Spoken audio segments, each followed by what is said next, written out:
Сәлем достар, сіздермен бірге Шүкіржан Сабирханов. Бүгін мен сіздерге тегін 10 гигабайтты Теле2 номерінде қалай алу керектігін үйретемін. Ол үшін ең бірінші телефонға кіреміз және 10-10 решетка. Так, звездочка 10-10 решетка деген номерді басамыз. Сол кезде сіздерге бонус берілді деп шығады, ал мен бонус алып қойғаным үшін бонус бұған дейін қосылған деп шығып тұр.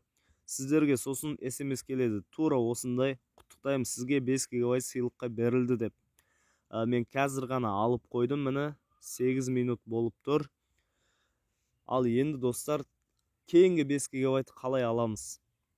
Play Market'ке кіреміз, ең бірінші Теле2 Казахстан деген приложениені жүктейміз. Жүктегеннен кейін сіз өз Теле2 номеріңізге регистрация етесіз. Регистрация еткеннен кейін сізге тағы да 5 гигабайт беріледі.